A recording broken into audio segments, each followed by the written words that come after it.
Good evening, everybody. It is April 7th, 2025 at 6:30 p.m. We are in the Joanne Cathcart Conference Room. This is a meeting of the Finance Subcommittee. If you could please join me for the Pledge of Allegiance. Pledge of Allegiance to the flag of the United States of America and to the republic for which it stands, one nation, under God, indivisible, with liberty and justice for all. First up is approval of the minutes. Make a motion that we approve the Finance Subcommittee minutes of March 19th, 2025. Second. I have a motion and a second. Is there any discussion? Seeing none, I'll go to a vote. All those in favor say aye. Aye. Opposed? Abstaining? Motion carries 6-0. Finance Subcommittee community announcements. Is there anybody on the Finance Subcommittee that would like to make a community announcement? Seeing none, we'll go to, I'm sorry? I just want to say congratulations to everyone who ran, whether you won or not. Running for office is not a decision that I think anyone takes lightly. It takes a lot of courage to step up and be involved or try to be involved in your town government, especially these days. So congratulations to everyone, including those who won. And if you didn't, there's always next time. Pat, we're looking forward to the next few months still serving with you, and I hope you stay involved. Thanks. Of course. Next up is resident and community comment. Is there anybody from the public that would like to address the Finance Subcommittee about something not on our agenda? Seeing none, we'll move on. We're going to take something out of order here. New business, Measure 2025-056, Town Manager Board. Council Vice President, member of the committee, tonight we'd ask you to consider a measure that we have before you to move approximately $1.8 million from the Capital Improvement Stabilization Fund. We'd ask you to withdraw that, then vote to repurpose that, and then transfer it into the healthcare line item. We have folks from our healthcare team, our HR department here tonight, so we're going to talk you through where we're at with this, kind of what we see ahead and what's going on, and I've got the help of our HR folks here with it. First, let me to tell you where the funding's coming from, right, and where we see this. I just put out in front of you the chart from the free cash strategy session that we had back in November. So I've got two versions of this. I'm going to go back to the first one. This was the document that we put before you back in November. And in November, we were seeing that there were some concerning issues with healthcare where we were seeing alarming percentages in our claims to premium ratio, right? We were seeing higher than normal numbers. We were seeing new costs. We saw pharmacy bills that were on the rise. But we still felt pretty confident that, by the end of the year, we thought $1.3 million would be enough. So we gave you this free cash strategy, and we talked about where this all would end up. So we were seeing that there was a deficit coming in the healthcare line last year. We saw this. We were calling it. We came before you, said we would like to secure $1.3 million. We ended up actually putting in the final number, I believe, into capital stabilization where it would earn interest. Was about $1.1 million for this and $2.1 million for the Tri-County. So that went to capital stabilization. It stayed there. The rest were funds available if needed for snow. So let's go to what's happening now. I'll give you the second slide, right? This is where the money, we see it, and what our recommendation is for the council to consider to where it should land. And again, this started with that $5.54 million of free cash that was certified by the Commonwealth in November of last year. So let's start with one, the pension liability, right? The OPEB and the stabilization fund. Basically, after Mr. Cameron's discussion, and we had a very good discussion, we decided to collapse that all into OPEB, right? So we had 500 from the pension liability. We had, which we did see, that did materialize, and we did see a little more, almost 500,000 across the board for pension liability. But we're not covering that out of free cash. We're able to cover that within the budget as we have it currently proposed. But we moved that over to OPEB. And then we had the stabilization. We were going to add a couple $100,000 stabilization. We crossed that out and moved that into OPEB. So if you look at on the initial outset, we were going to put at least $1 million into OPEB, the 500 from pension liability, the original 200, and then the 300 from the stabilization. That was the $1 million. We see that being shifted slightly different because we're looking at some of our capital projects, but you would see approximately $1.25 million between the end of June and the 1st of July go into OPEB, because we have $500,000 as a part of the budget policy that we're adhering to that's included as a line item in the budget, $750,000 from cobbled together from stabilization and pension liability, plus the original $200,000, added with the $500,000 in the budget line. So between the end of June and the 1st of July, we would put $1.25 million into OPEB. So that accounted for that money of the free cash. Snow and ice, number 2. So if you'll, talking with Mark Hollowell, although we had more snow than we've had in the past, it's still far less than the average year of snowfall that we've incurred, and Mark's putting his final numbers together, but we just barely went into that $500,000. He sent me the letter, and I did pass that back to the town council, where he needed to deficit spend. However, we had no major events after that. He's rounding his numbers up now. It doesn't look like we'll have very much of that $500,000 being taken up by snow and ice. What I am proposing and asking this evening is that $500,000 from snow and ice move down to the health insurance stabilization number. We'd originally targeted $1.3 million. As of today, it's $1.8 million and rising. Right. This is going. The healthcare numbers are not trending in a favorable direction and are moving to a point where we are probably going to have to come back to you maybe again based on the last 2 months of this year. Capital improvements, we started out with $500,000, but we saw an opportunity to move some additional funds from both the Tri-County stabilization and from the pension liability. So currently we've built a recommendation based on $250 from the pension liability to be added to that original $500,000. And then the capital improvement stabilization deposit for the MSBA project at Tri-County originally was slated at $2.2 million. They were able to absorb some of that initial financing costs, and our cost came down to $1.9 million in this first year. We're still expecting this to go to 2.7 next year, but this year, right now, it stands at 1.9 million. So that freed up 300,000. Our proposal is to move that back towards capital improvements program and open up more projects and paying in cash vice any potential borrowing. But at this point, our budget line item for healthcare is going to be spent probably with the next payment. So that's why we're before you tonight, looking for $1.8 million to move that from the capital improvement stabilization, where it was deposited to earn interest, and then vote it out, then vote to repurpose it into a different function, and then transfer it into healthcare stabilization. The Tri-County, what's important to note here, and we put $2.1 million into the stabilization for this, that is paid monthly starting in July. Right, so we do send a monthly payment to Tri-County. So we're going to figure the best way to come before you and put that so we don't withdraw it all at one time, but we would just have the ability to spend, pull it out, repurpose it, and then transfer it to Tri-County and earn interest on it for the entire time it's in there, and maximizing the dollars that we can return back on the investment. So that kind of gives you an update of, we started this conversation back in November. Healthcare, we were forecasting a $1.3 million deficit. Today, we're at $1.8 million, and we have still 2 more payments. If I call your attention to this sheet that you should have received in your packet as well, this is just a healthcare outline. Kind of put some numbers together on where our healthcare is at and what's driving some of this.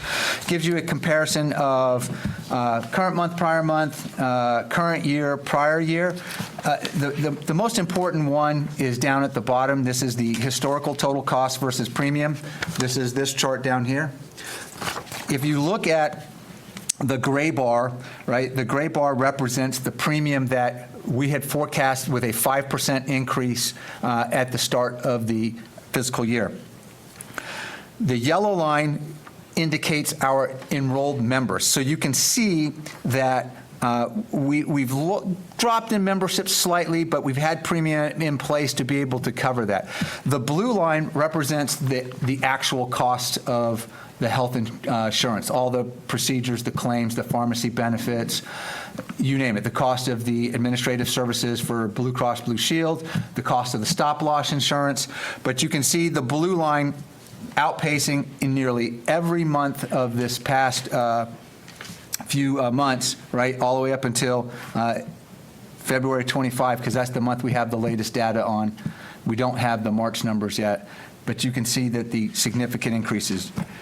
August of 24, September of 24, October of 24, November of 24, December of 24, January of 24, February of 24. I can tell you that we are not alone in this particular issue. I was at a meeting at Tri-County this morning with their leadership team and their budget team. Tri-County is a part of Mass Strategic Health Group at that school, so that one, the Votech school, is a part of the Mass Strategic. They were given notice of a 50% increase in their premium over the next 3 years, right, that they would have to absorb that. Tri-County, and why this is important to us, and I'm mentioning this tonight, is we own 26% of whatever Tri-County bills is. Our membership in Tri-County from last year went from 25% of the total bill to 26 this year based on the current population. We had an increase of from 253 to 258, right, in this past year. So that's what pushed us from 25 to 26%. They are looking to exit their, and this was brought up in their meeting today with all of the leadership from the different municipalities. They're looking to exit Mass Strategic into Southeastern Massachusetts Health Group, but they have a deficit right now at $1.2 million that they would have to resolve before they could exit that health group. So that may have a potential impact on our next year's cycle as well. So we're in consultation with that leadership team talking about the impact of health insurance, but you can see between there and every other community looking at double-digit increases, healthcare continues to be an issue and a problem. Tonight, though, I think we are going to need the council's assistance, right, we thought we would be able to hold it at 1.3 if the number stabilized, but they did not.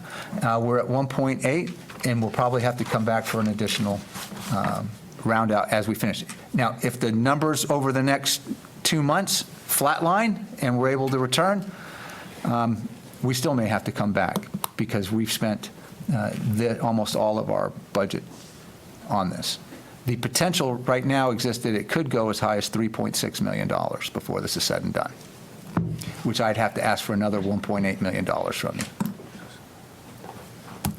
I'm happy to answer any of your questions on this not very happy topic. Have we explored other carriers and what can be changed by you and what has to be negotiated with the unions? Absolutely. So look, Council Vice President, we followed our due diligence requirements and notified the Insurance Advisory Committee, which has representation from all of our bargaining units on it. We put out the ASO services, the Blue Cross Blue Shield aspect of this. And remember, when we go out to purchase health insurance, we do it in a manner that we say, here's what our health plans are, here's what the kind of coverage we need, give us a bid back on that per member per month. And when you buy a Blue Cross Blue Shield service, and it could be Tufts, Harvard Pilgrim, HPI, and there's not very many that are in the municipal marketplace, so the competition, is scarce. But we notified everybody, we got the bids back. There is no significant reduction. Here's what I would tell you, that is we came back probably with anywhere from 12 to 14% increase based on our claims history. So you have essentially the claims history in front of you, and you can see that. That's what anybody would quote us going forward with insurance. At the end of it, it's going to be what they believe our claims ratio going forward is and how we'd have to set that. Out of that let's say this let's just use the 1.8 million because that's the only number I'm certain of this evening. 25% of that is owned by the employees, right? Because we're on a 75-25 contrib share. So we did talk to the IAC about this as well. There was no interest really in changing the contrib share. If we were to change the contrib share, let's say we notched it down to 70-30. I know Tri-County right now is at 65-35. That would benefit the town. But it would cost a massive increase in the out-of-pocket expense for all of our employees because they would be looking at not just, let's say you moved it 15 points to a 60-40 ratio. Well, we know there's a 15% increase already coming, and if you move that another 15 points, the employee would be looking at 30%. We've been working with our advisors, and we have actually 2 sets of advisors. I went out and got an extra one just to make sure that the first set of advisors, the numbers were tracking, and it was good to always get a second opinion. But at the end of this, we notified the IAC. We asked them to potentially look at plan changes. We asked them to look at deductibles. They voted not to have any changes in deductibles. That would have brought probably a 2% decrease in the overall cost of the plan. They opted not to. I would have to bargain to have that, and I think the IAC has pretty much already spoken that they're not willing to take that on consider. We did develop and bring on a third plan, because currently the town offers a 2-plan basis, an HMO and a PPO plan with a $300 for a single deductible and $900 for a family. We did offer and will roll out a high deductible plan.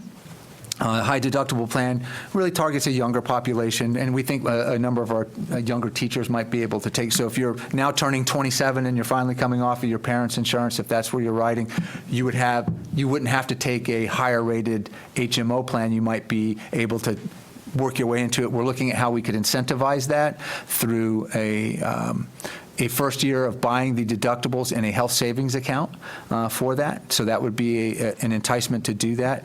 The second thing that we're looking at and exploring right now when it comes to healthcare is a opt-out program. If you have the ability to opt out, and let's say your spouse works and you're not taking their insurance, we would offer you a compensation for the family plan around $6,000 a year, paid out quarterly, and for a single member, around $4,000. That would be about $1,000 paid out quarterly. What makes us a little different than some of the other communities in this is we pay it quarterly, most pay it annually, because we're trying to incentivize folks to do it. The average cost for us per employee for health insurance is around $30,000. Depending on the plan that you take or where you're at, if it's a family plan or a single plan, HMO versus PPO, the average cost comes to about $30,000 per plan. So we would be paying out of that $30,000 we would set aside. If you opted out and could write on your spouse's insurance, we'd give you $6,000 for that year. Does this have anything to do with the change from Maya to self-insured? Absolutely great question. The answer is nothing at all. And matter of fact, the town continues to save that money from the Maya brokerage fee that we would be paying, which was nearly $1 million per year, that is now made available back to us, right? So instead of having an insurance broker go out and bring plans to us, we're able, through a joint purchase agreement between us and Plainville, approach the ASO services directly and do it. So we cut out the middleman, if you will, and we're saving all of the funds that are associated with that. We would be, the Maya increase for this year, and they've already announced it, was anywhere between 10% and 20%. We would be pushing 20% if we were still with Maya based on our current claims rate. The fact that we're not getting a 20% increase and paying Maya, and we're targeting a 15%, but we do have to, pay back this cost to zero out this deficit before the end of the year, that we're looking at stretching that out between 2 and 3 years. We're working with our legal team to figure out how best to approach that. At the end of the day, I do feel that because the town, one, we saw this coming way back, We looked at leveraging free cash to be able to provide us, to cover the shortfall while we're bridging to new growth in the future, right, to be able to absorb that. We need to get to a place where these rates flatline. But what you're seeing is, I asked our advisors and our current provider 3 questions. Do we have more people going to the hospital year over year compared to a year ago? The second question I asked them was, is the cost of going to the doctor higher than it was a year ago? And the third question was, is this the worst case scenario where we have more people going and we're paying higher? And the answer was yes, it's the worst case scenario. More people are going and we're paying a lot more for an office visit than we were before. So we're seeing a huge increase in our health. You can see the month from last year on that chart. If you look in the upper, and I'm back on this chart, that first page, if you look at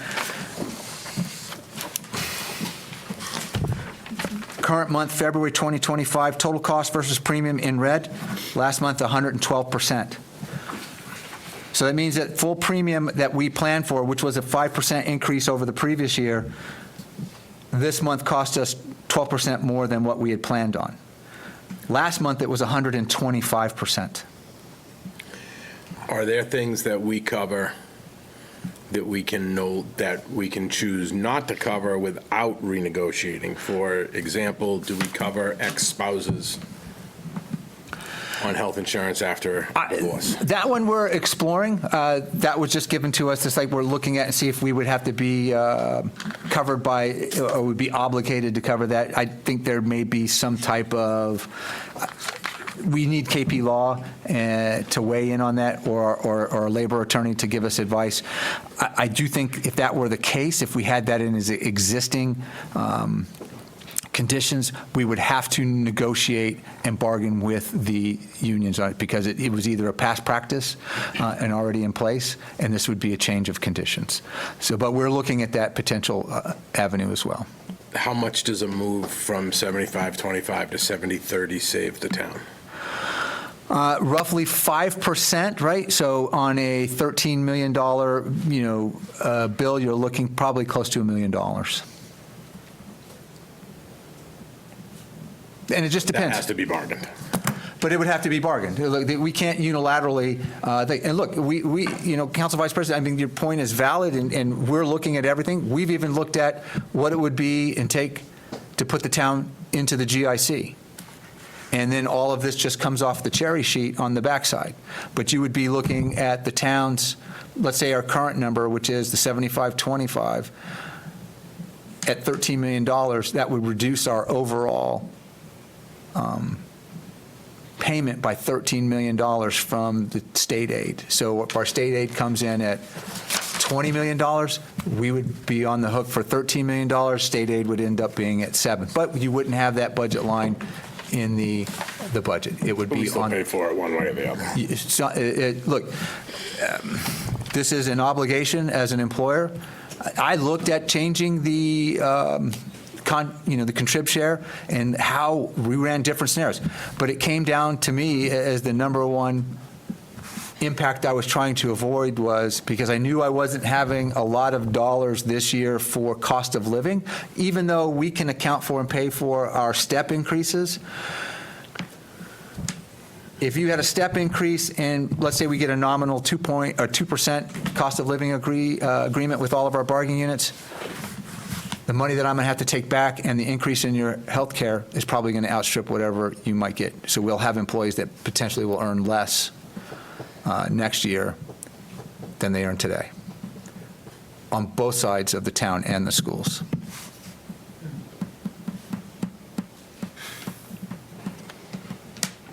So you wanted to go bad news first. Yeah, look. Mr. Cameron? I got a couple questions, because I'm a little concerned with the notion of paying employees to go out on their spouses or what other alternative coverage they do have. I look at a 75-25 split, and I would think everybody's coming to this program, because I would, based on what I get. which is a 60/40. So that being said, all those companies are offering incentives, and I know my company does, to get me off my program, and this would be a prime target. So that leads me to a question of what is the current utilization of total available people as opposed to people subscribing, or number of people who are actively using our insurance program, and is that increasing? No, okay, so the answer to the second question is it's slightly decreasing. Okay, let me ask a follow-on question then. Have our Medicare people gone off in relation to that? Or what I'm really trying to get to, are more people jumping onto this program as opposed to the other one, given the gives and takes of Medicare people coming off, as well as, or at least being subsidized, and other people just worried that this is becoming Okay, the so- absorption factor where we're going to have to be forced to go to a 60/40 split, which is more industry standard, because otherwise we're just going to get inundated. Because I'm kind of skeptical that we're going to get But people to go off of it. So if the town were to become inundated by people that were coming onto the policy to get off the policy, right, we built in a 24-month requirement on the opt-out program. So, Okay. so that addressed the initial issue of, hey, and if you're All right. if you're not on the policy today, you can't come in and say, hey, I'd like to opt out. And I'm saying, well, thank you, you already have done that, and you're not eligible unless you, so we do think that we'll see a potential small number of people come back onto the policy, right? And then we see a number that will potentially opt out now. We see that balancing out as we go through it.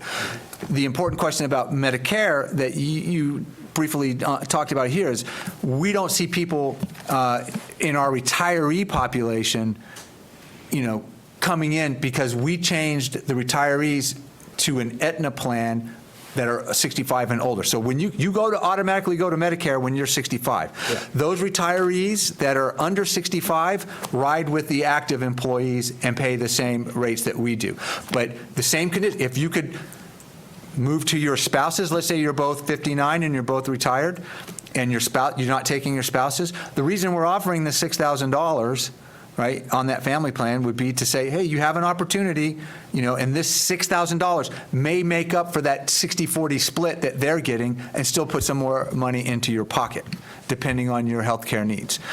So it's something I think each family has to sit down and take a look at and make a decision. But what I have to do is I have to book the $30,000 for everybody that opt out, because you can always come back in. If you have a life-changing event that qualifies you to return, I have to be prepared for you to return. But this is an easy deal for us, and why we think it's a worthwhile program and one of the incentives. And we had not offered I'm not it. questioning that program. I'm very supportive of that. I'm just concerned that the current split between the 75-25 is an incentive for other people to come on, and therefore we bear more cost going through the system. We do. Yeah. We do. Now, and that's true. But I also say this. Which is two separate things. I don't want to confuse that. I firmly believe that incentivizing people to go off is good. I'm just thinking other people are incentivizing people for them to come on to our program, because not only are those families getting their respective companies' incentive to get paid, plus it's cheaper for us.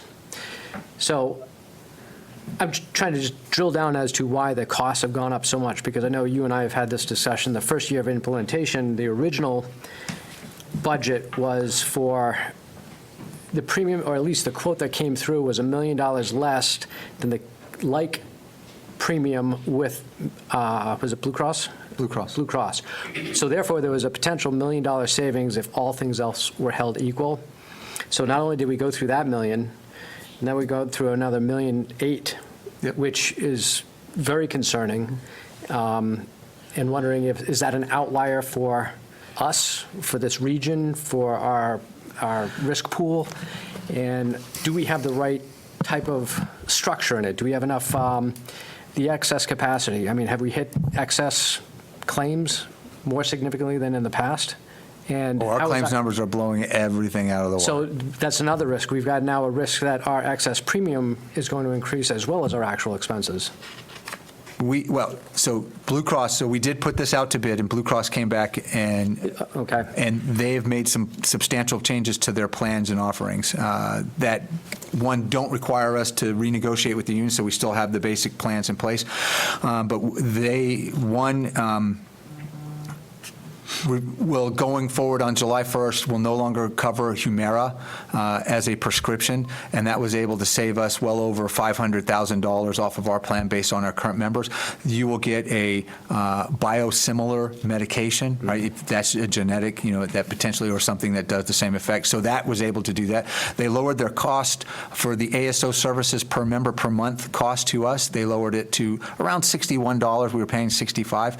But our claims ratio, our claims history is what's driving the path forward. What we've seen as a result of this, and with all of the past year, is a couple of things that are making, one, 8 to 10% in medical inflation, right?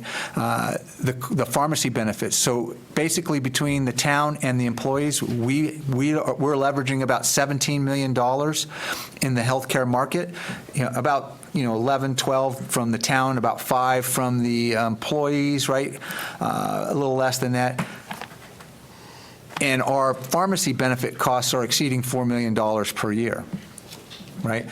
So I had an issue, and I brought this up with the congressman, I brought this up with Rep. Scanlon, and I brought this up with Rep. Feeney. The Congress, a long time ago, in a galaxy far, far away, decided that they would produce a pharmacy regulation and negotiated with the pharmacy benefit managers and the pharmaceutical manufacturers that there would be a rebate program. Instead of having a regulated price, they would have a rebate program. Our employees are not receiving the rebates. It's basically, out of that $4 million in pharmacy benefits, it's $825,000 in pharmacy benefit rebates that are coming back, depending on the prescription and whatever you take. So when you see that commercial, name it, whatever it is, and it says, if you have trouble paying for this, we can help you get this for a lower cost, right? Well, that's the rebate program. That's going to Blue Cross Blue Shield. They're pocketing that money, right? They're putting that in their pocket, and they're saying, well, you don't have enough members in your group, right, to get that. Now, you could say, well, what about when we were Maya? Well, when we were Maya, we were part of a larger group. Maya kept all the rebates. So the only way for us to potentially even break in and crack into that is bring on more employees by attracting another municipality or some entity to be with us. We've looked at that and explored that. We've had discussions with a number of municipalities. There's no municipality that I've talked to that isn't having this problem and having this discussion right now. But at the end of the day, what we were able to do was we were close to negotiating the final rate with the ASO provider. We've negotiated on pharmacy benefits with the current provider, and we're still going to end up with a 15% increase. And then I have, if we can hold this at $1.8 million, which would be very tough, that portion of that, 25%, is owned by the employees. We've got to get that back over the next 2, and if it goes higher, I'm going to ask for 3 years to lower the income. Right now, at that cost, I think it would be around $50 a month above and beyond what the increase is going to bring. So at the end of the day, healthcare is my number one topic and concern as we go forward in looking at the municipality. Is our largest single budget item in there. We've been working very. We've rolled out every kind of wellness program that you can think of, right? We've had everything, but our biggest problem still tends to be diabetes, right? And all of the associated diseases and illness that go with diabetes. That's what the numbers are telling us. So we constructed programs to get people more fit, supporting them in finding times, bringing them dietary, nutritionist counseling, everything from cooking classes to X, Y, or Z. But the numbers keep going, and they're going. And I'm just looking for, please tell me when it's going to flatline so we can begin to adjust and plan for this better. One follow-up question. This is more just for my understanding. What is the current deductible program? Is that 100% incurred by the employee or the? Yes. Okay, so the town doesn't subsidize any of the deductible? We have a flex savings account offering that we would do that. So no health savings account. If we were to do when we roll the high deductible out, we would offer, if you take that, a health savings account where we would buy your first year potentially deductible for going into that plan. and put that into an HSA.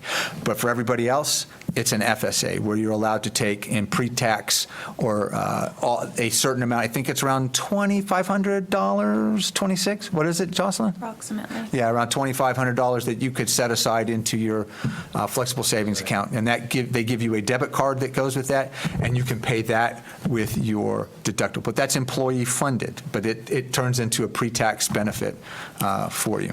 But the HSA, what is that? Is that one where the town funds it at the start of the That would be year? correct. Because that way, that's the only way you guys get it off. So the high deductible plan has such a high deductible, usually it's around $5,000, right, on the deductible. And what we would do is we would fund that deductible and put $5,000 into an HSA for that individual. Now, an Why HSA, you're not getting the benefits on the drugs, because people aren't paying for it.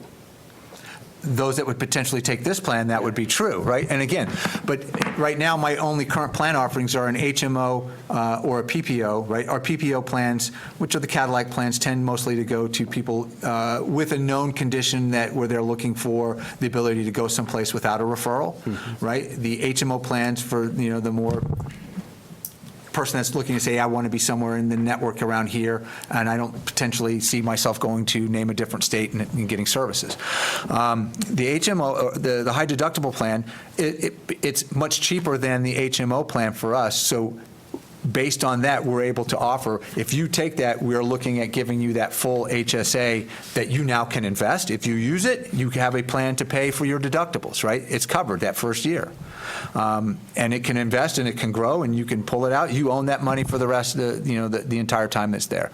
And if we can continue to potentially incentivize that, maybe that's an option that we can look at. But it saves the town money on that 75% employer cost because I'm not paying the same price as another plan.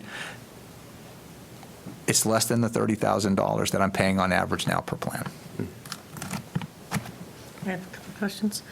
When you were talking about the 60/40, you're saying that's pretty much a standard?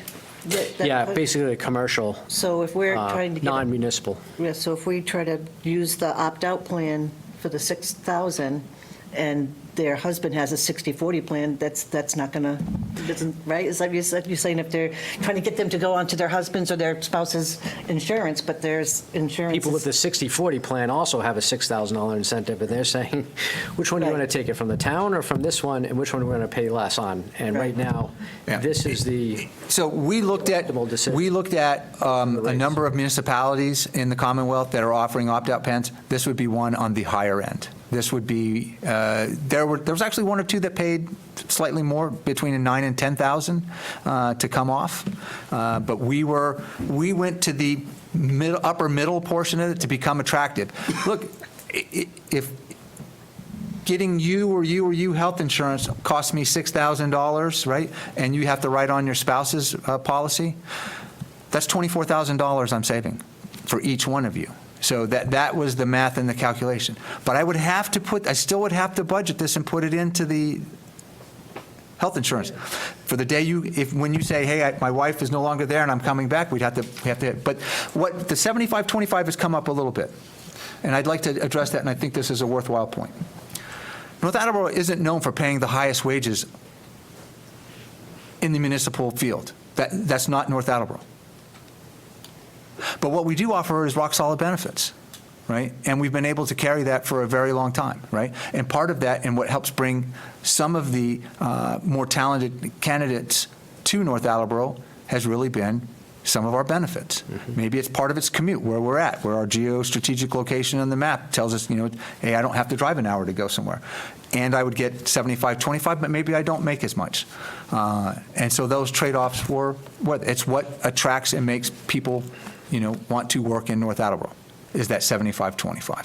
I would have to negotiate with every one of our bargaining units to change that at all. And this is, I'm currently opposed to doing that in this year. I see this as going to be a tough year. Maybe it's a tough we can bring up next year, because it looks like we're on a path right now that we may not be able to match it with COLA and step increases. Is there anything we can do with new hires that we would not have to negotiate? Or is it Once you're hired, you're in and you have to be It's negotiated. bargaining, if that position falls within the bargaining unit, it's represented by the bargaining unit. The only ones it doesn't impact would be the non-bargaining personnel, which we have, I think, less than 10 total in the entire town. On the town side, the school has a couple sites, so maybe there's 20 between the town and the schools that are non-bargaining, maybe a couple more, and mostly at the senior level and executive level. So the way I look at it, we have dual responsibilities, but our primary responsibility is the taxpayer. However, if we don't support our employees, they're not going to be able to deliver services that our taxpayers rely on. So while we want to protect the people who work here and we want to make it attractive to work here, we have to counterbalance that with what we owe the taxpayer to make sure that we are using their funds properly. But hiring the best people to bring them in to deliver the services that they need is serving them. The money that we put in, just so we're clear for everybody, the money that we put into CIP stabilization was done so with the intent of us pulling it out It was. for these various things. And it was put there to earn interest, whereas free cash does not. That is correct. So we are not taking money from a purpose that we had designated and using it for something else. We knew we were going to be pulling, not 1.8 out, but we knew that we were going to be putting money out in order to cover known expenses. It went in there as a savings mechanism. I have a question. Sure. I had a couple. Is the immediate situation more dire right now, what we have, or are you more worried about further down the line? I'm worried about it all. I'm worried about because we're about to expire the current budget line, which we had a small amount of buffer built into it already, because we have to estimate how many potential, changes go in or out of that policy over here, and we estimated at 35. So imagine this: if we had 30 employees that we thought we might potentially gain, or we'd have turnover and people come back on that shift, at $30,000 per employee, that's $900,000. We've already gone through that. So I'm worried about the next 2 months, about what the potential rates were going to be. We set a 5% increase, which was within 2% of what the recommendation was, but we felt we had enough reserves in place to be able to cover it, but we far exceeded that. This is Runaway train. look, the current market for ASO services, right, the administrative services only, the Blue Cross, the Hubs, TARP, Harvard Pilgrim, those folks, there's not that many competitors in the field. The cost of GLP-1s, right? GLP-1s have been saturating the market, right? And look, any drug that if our employees could do it and it makes them healthier and it mitigates the potential long-term diseases that might be associated with someone that might be overweight or obese and lead to a heart condition or kidney or renal failure, I'm all in favor of. But the problem is today is that's just very expensive. So this is an upfront cost that we might all be paying today for healthier people and employees in the next 10, 15, 20 years. It is a problem. I've sat down with our congressman, our rep, and our senator and said, this needs attention. This is going to stifle any of the potential growth that we see in the immediate future until this stabilizes. I'm very concerned. I'm concerned about today and tomorrow. Okay. Is there anything in the budget right now, the budget that we're in right now, where there are fixed costs that would help out? I know, for instance, unemployment or, lines like that, The only one would be the reserve budget line. the reserve budget line. Okay. Just go back to the opting out. So is there like a criteria for that? Like if they opt out, do they have to be out for a certain amount of time? Because you said, oh, somebody's post died and then they come back in, we're going to pay them $6,000 and then we have to do $30,000? So you're paid in the arrears, right? So you have to be out a quarter Okay. before you would get any payment. So I would have saved, and the town would have saved that input, so you don't get paid in advance. So if you're out for a year, it would be the $6,000. There are a number of criteria. You had to be, on the town's health insurance for the past 24 months, right?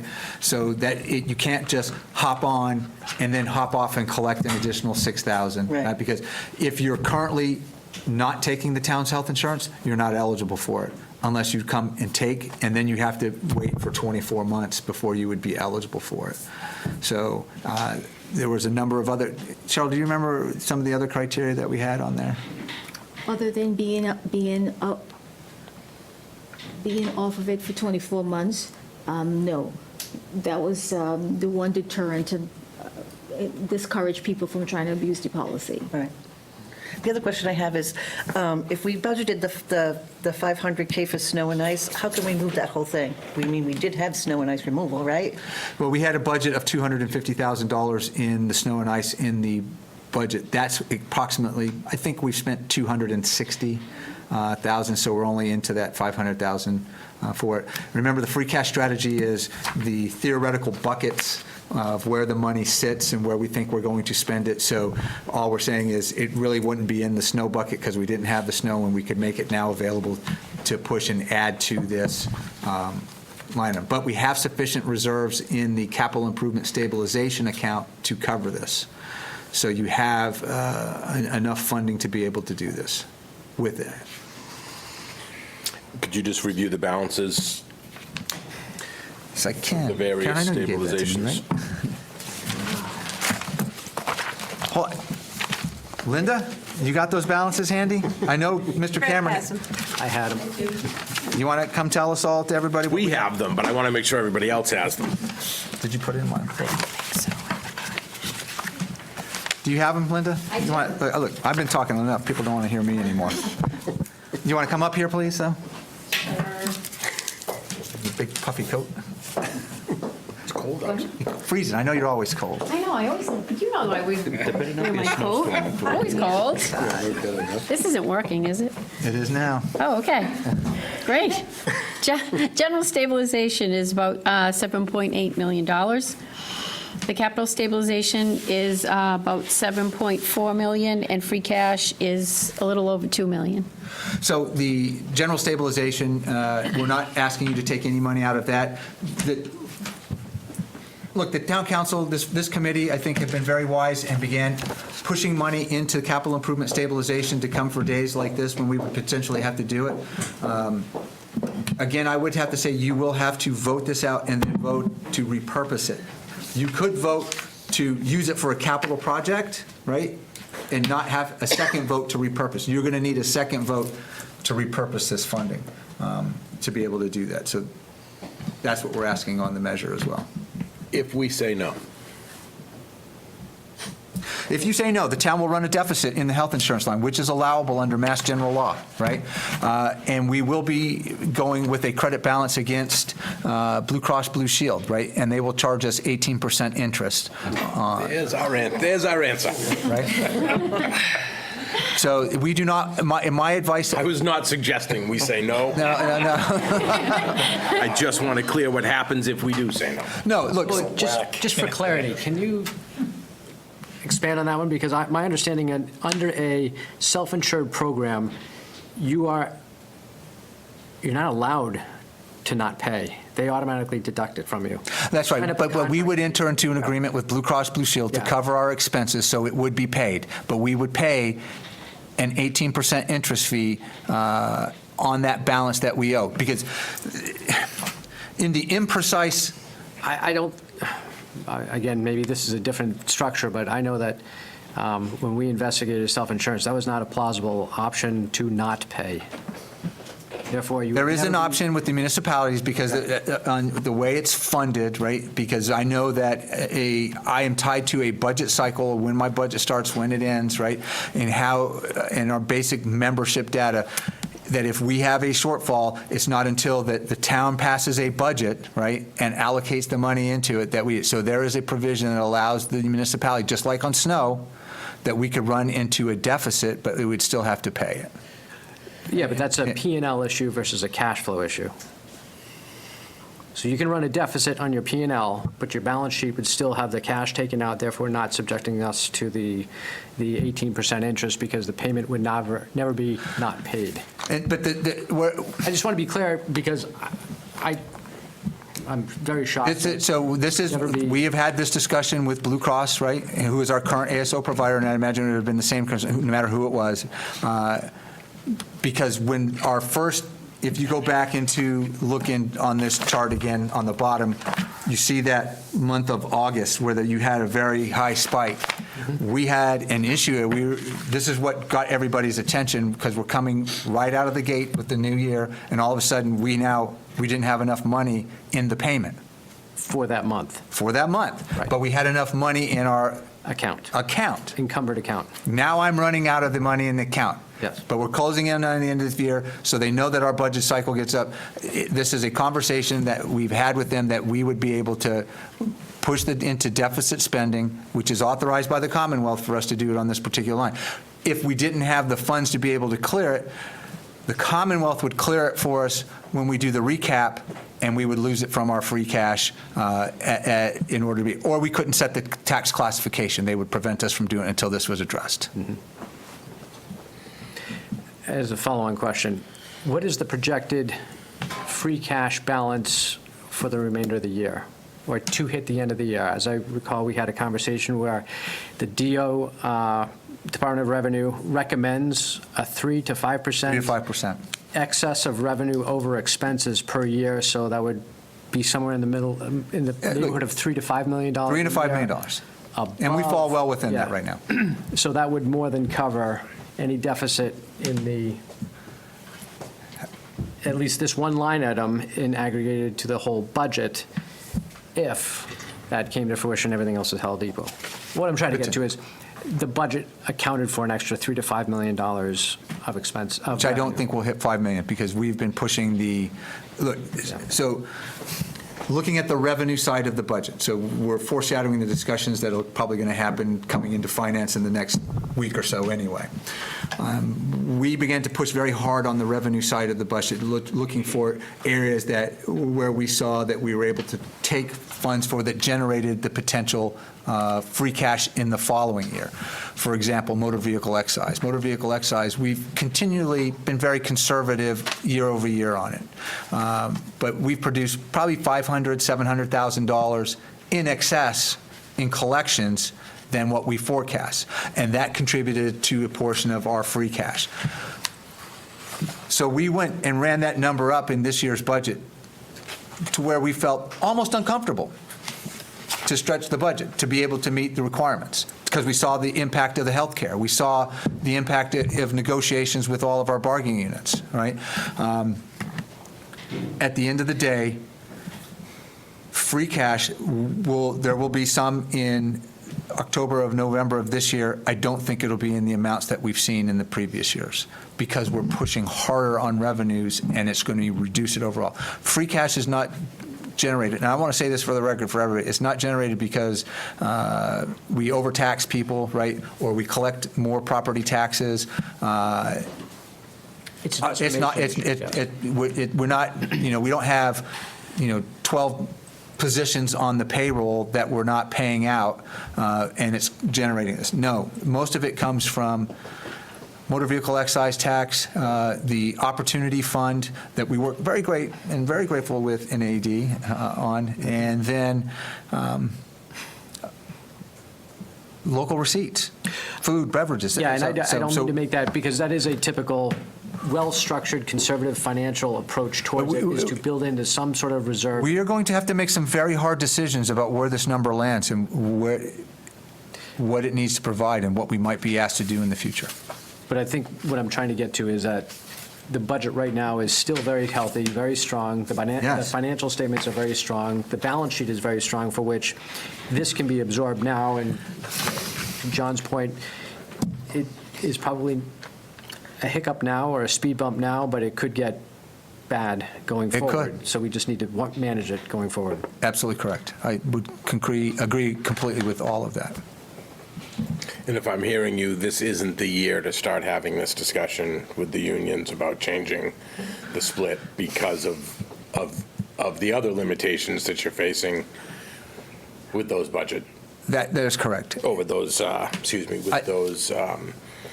contract negotiations. I think those are going to happen July 2nd. Okay.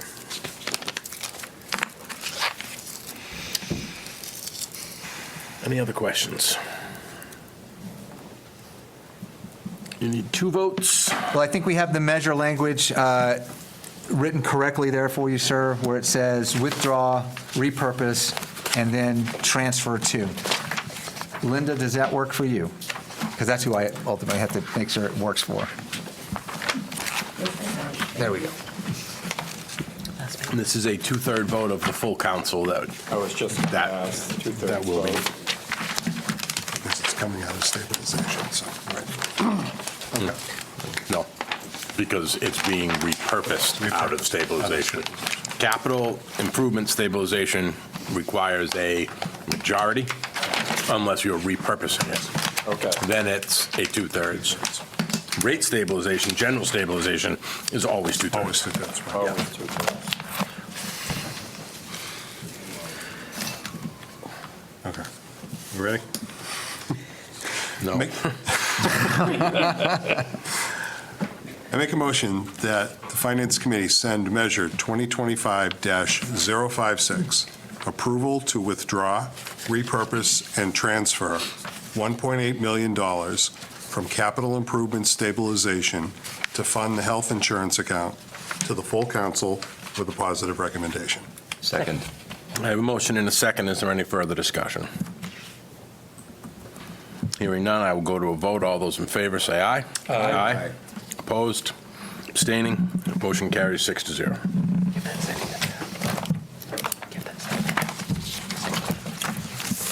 The second was for Pat on that one.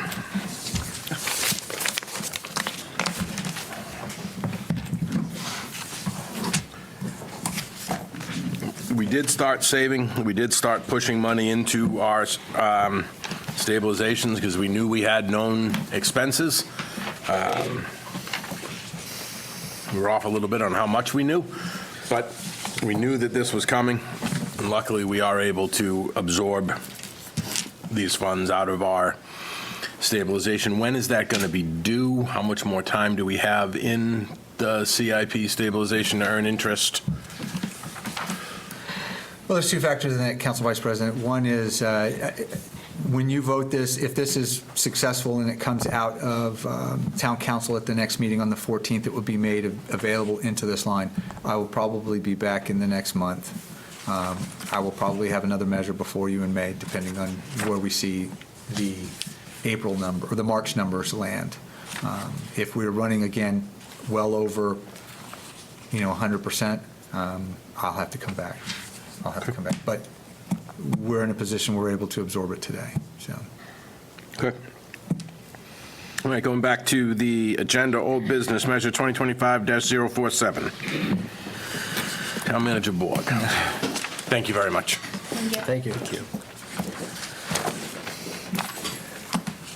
So this was a measure that was put before you for Councilor Gould. Cheryl, come on up. You're the next contestant on Municipal Finance Committee.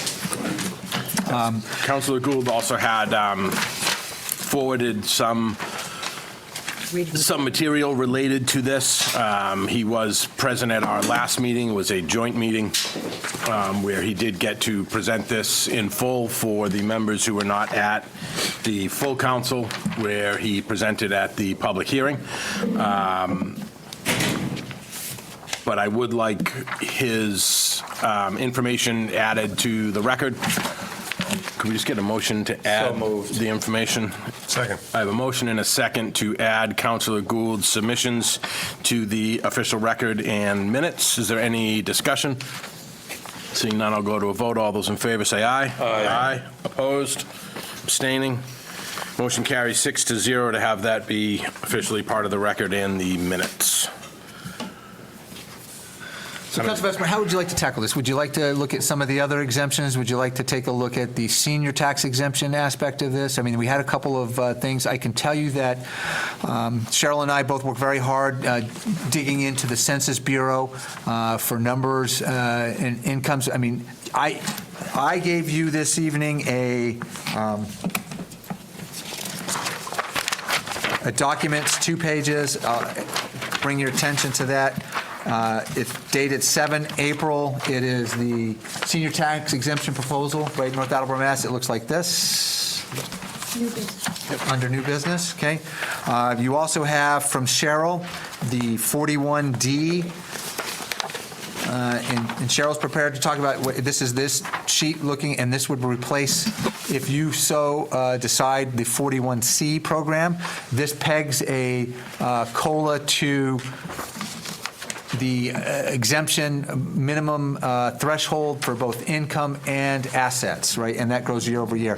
We also have information on 41C and a half, which is another COLA-based potential. So anyone that you want to talk, I mean, 41D is, I think you might be able to vote that one out tonight. I think the others may require additional discussion by this committee, and I know you have more than a few scheduled meetings coming up very soon, so plenty of opportunity to tackle it as well there. So, any preference? If I can just start off with a follow-up question from the last meeting, and that was as it pertained to reverse mortgages. Were we? Yeah, whether that was included as income that would be subject to this, because a reverse mortgage is considered return of principal. So even though there's cash flow there, there's no income, So Cheryl, which may be it's not one of the qualifiers. It's not. okay. It is not, and we Should it be? double-checked it. Okay. We So asked that's my DLS. question, is should it be? Because in essence, it's economic value coming into a household that is not accounted for here. Okay, so, Mr. Cameron, I think based on that, that question really falls in lines with a senior tax exemption proposal, right? And this all started back with the discussion that the council and what Councilor Gould was talking about, looking at a way to create a mechanism to protect seniors potentially from the increase of a possible debt exclusion vote for the high school. That was the. So let's do that first. Okay. All right, so here's what I'd like to do. I think first, do we want to further explore tying a senior tax exemption to the passage of the high school? Or do we want to move forward with a general discussion of senior tax exemptions not related to the high school? I think we can just keep throwing out ideas. Right. At some point, we're going to have to start winnowing those down and saying no in trying to limit our focus. I'm open to thoughts on how to handle that. Mr. Donahue? I'd rather listen to other options, and the reason why is one of my main concerns. I don't mind doing senior exemptions, but I don't want it to be on the backs of other residents in the town, okay? That it's going to hurt them and that type of thing. So I guess, that's my main concern. So, Council Vice President, so if I could add to that to help, because it's pertinent to the discussion about the way you're going to drive this particular conversation. You really have 2 options. If you're looking at a senior tax exemption, right, of how this can flow, right? It can be funded by the overlay. You could create a tax exemption where you would vote a certain amount of dollars in the budget into the overlay, and a portion of that overlay would be secured for whatever the senior tax exemption. You could then create a list of qualifications and requirements of what a individual, a family looks like to qualify for that. You could set you don't earn more than this, that you can't have any assessment, that you don't work on the senior work-off program. You could, the sky's the limit on that. You could do that. The second option is similar to the small commercial exemption that you vote for annually as a part of the tax classification here. What you would do is essentially create is a residential exemption that you would say the targeted population based on these requirements, age, income, assets, could be time in residence, sky's the limit. But then that is funded by all the other taxpayers. So much like the small commercial exemption, it would be a residential exemption where it's spread out among the other taxpayers in that category, right, of residential. So we've done some numbers, but you have to pick, and I think drive the conversation on how you would like to fund that, if that's what you, and you could look at both. I have a question. Certainly. Do we know what the wording for the what's going on at the State House for the freeze? Because I know they said if something passes, we'll be able to do that. What does that look like, and what is the timeline for that? Do we know what the wording is it's in that? So in thinking of this meeting, I would like, this is the very beginning of a 2-year legislation cycle, but I would like to have that discussed further at a future meeting when we bring both Rep. Scanlon and Senator Feeney in to discuss the status of those bills. That's a good idea. But I don't think that's necessarily tied to one of the things we can do today. I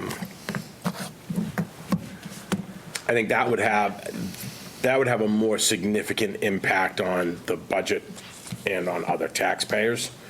So I want that fleshed out a little bit more. Whereas if we do exemptions, 41C, 41D, those are overlay exemptions. So those are funded by everybody, but it doesn't spread the tax to the other members like the small business exemption does. That's correct. Small commercial does.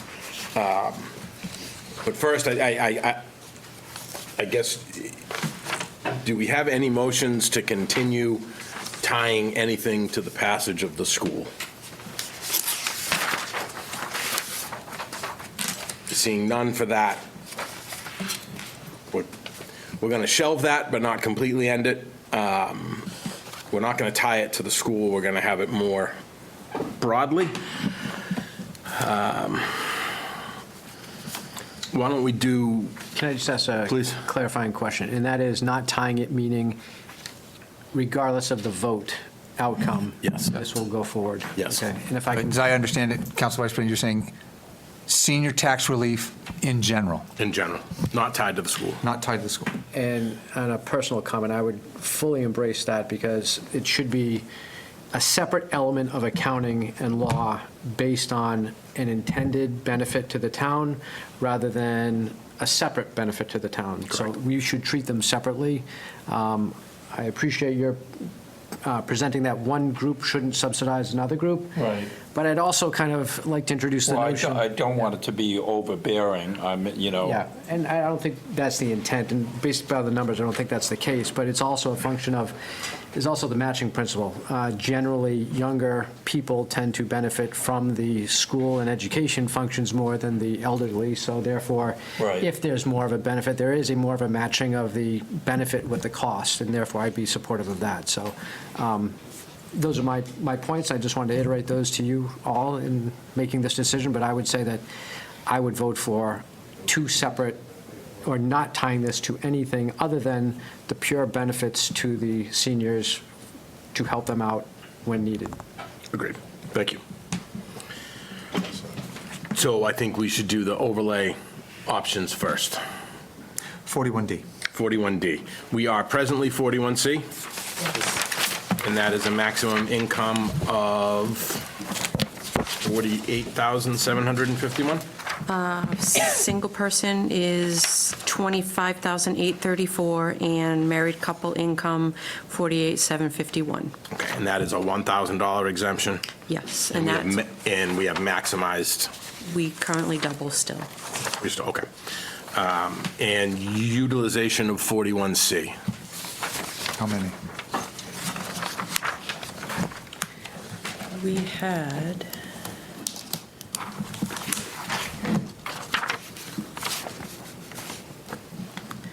Fiscal '25, we did 27 for a total of $27,000. And the senior work-off program, can you do the senior work-off program if you do 41C? Currently, yes. Yes. Okay? And how many senior work-off program did we have? For fiscal '25, it was 40,475. Okay, So there were some that did not complete the program. okay, But in the year going forward, we upped that to 80,000. Yes. Based on the $2,000 increase, and we currently have 40 individuals enrolled in that. So we will maximize that at $80,000. okay, so that'll be 80,000 plus 107,000 so far. right. And those are both overlay? Those are both overlay. So those are budgeted items, which it's still tax money. Everybody does pay for that line item. That's correct. but It isn't, Shared pain. it's shared pain. Okay, now 41D. Can you explain the difference between 41C and 41D? So with 41D, you take for the individual, you start at $20,000. There's a cost of living adjustments, that's 3.4%. So you would take your factor of 1.034, so you do 20,000 times 1.034, and you come out to 20,680. And that's your starting point for the next year. But then you have your $5,834 of Social Security deduction. We get that number as a new number each year from DLS. Brings you to 26,514 would be their new income amount for this year. So the first year it's slight. Next year you start at 20,680, whatever your factor is, then subtract off whatever your Social Security number is for that year. So that number goes up every year? It would continue to go up a little bit each year. So the state would establish that through that cost of living factor.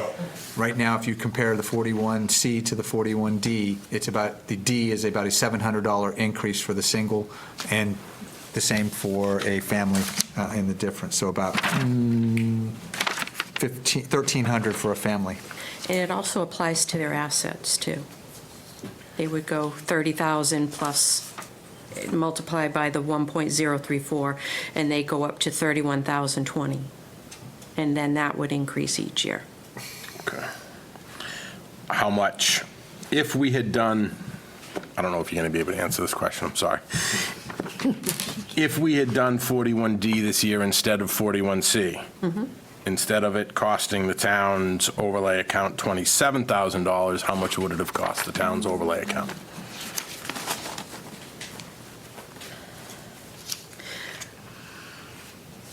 We had maybe 5 people that we had to switch, we denied them the 41C, we switched them to 17D, Yep. which is just asset-based. Yep. And there were 5 people for that. Additional 5,000. So there'd be an At least additional 5. 5,000 this year, but then moving forward, because the costs go up. Okay. We're finding we're getting more people that are only missing it by $1,000, $2,000 So in income. So we would be picking them up as we moved on year over year. Yes.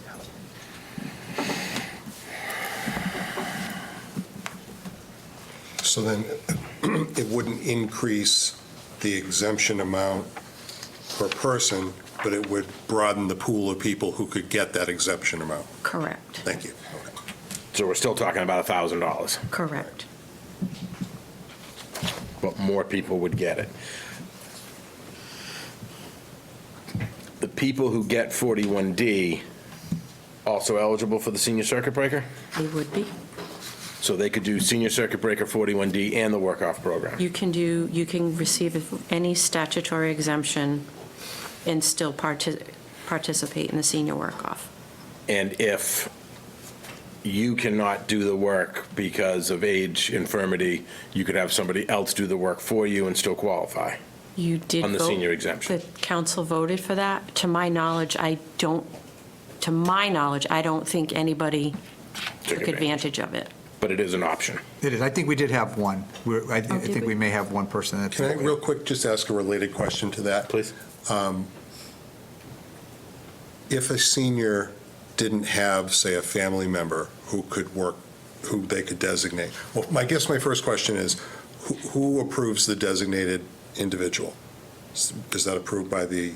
I would think Is it- Council on Aging, because it's, Well, we wouldn't ask you to send up a minor, Well, my- but like, if you're looking for a great senior high school program to, That was my next question. If somebody didn't have someone that they could designate, we would look, we would go out. reach out to someone to try and find?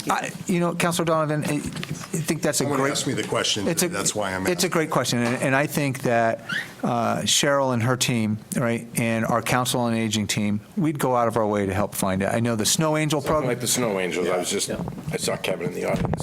Something like the Snow And Angels. yeah, maybe even scouting, Eagle right? Scouts, okay. Right, that you could create. So there'd be nothing. We would go out of our way to help, we would do our best not to let that be an issue for helping somebody get this, any one of these I exemptions. suspected that was the answer, but the question just happened to come up today, so it was a good time to ask it. Thanks. Now, we hear a lot that people don't qualify for the senior circuit breaker. In your opinion, is that because they don't qualify for the senior circuit breaker, or it's a little complex of a process to go through and they need help getting through the process to see if they apply? the senior circuit breaker is when you file your taxes.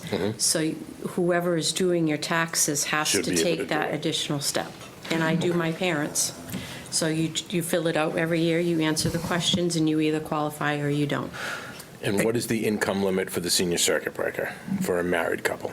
Married couple, I think it was 109. 109,000. So if you make under 109, you qualify for the senior circuit? Not necessarily, Okay, plus assets? no. No, excellent. No. It's, you have to be under that for income. So if your income is $50,000, 10% of that, I think the number is. It was. I think it's 10% would be $5,000. So then your real estate taxes you pay for the calendar year, not the fiscal year, the calendar year have to, plus half of what you pay for water and sewer have to be greater than the $5,000. Okay. And if it's under that, you don't qualify, even if you only Make make under. $50,000, But that's because the property, because your property, if you pay $4,000 in taxes, because you're in a house that's Yeah. under the average, and then you pay $500 for water and sewer, half of that would be counted. So 250, so you'd still only be at 4,250. That's under 5,000. You do not qualify for the senior circuit breaker on your taxes. okay. So, Council Vice President, the Council on Aging has an outreach counselor that will help you in this and determine to see if you're eligible. It's one of the services and benefits that's available at the senior center. So if you have questions, it's tax season now, and we all got a couple days before the deadline here. Reach out to the senior center, and they'll help you. I only ask these questions because creating these exemptions, creating these programs, they sound great, but if nobody's qualifying for them or accessing them, it doesn't do anything. And we had a room packed here, and only 2 people raised their hand that they qualified for the senior circuit breaker. Now, part of me says that if you're not qualifying because your income's over $109,000, I don't know how much we can do to help you. Yeah. Because we have non-seniors who aren't making anywhere near that money, who are still having trouble paying their bills. But fixed income, regardless of how much it is fixed. You're not going out there and getting more, and you're not replenishing your savings. So regardless of how much it is, it's still fixed, and it does winnow down faster over time, especially with inflation and the cost of living. I guess what I'm saying is this is a big problem. It's not a simple solution. No. But I think moving from 41C to 41D is a start, and it's something that we can return to council with. I don't think it is by any means the end of this discussion here. I would like to have another meeting where we have Representative Scanlon and Senator Feeney invited to see if they can talk about the status of legislation which could help.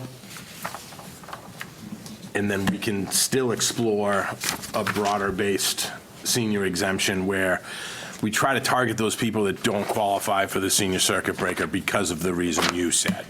That they're not, I mean, just because your taxes are only $4,000 a year, well, you may not be able to make that. We get a lot of seniors.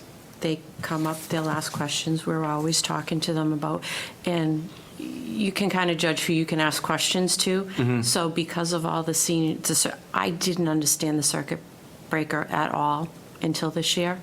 And I made myself understand it because it just seemed why some people qualify and why some don't.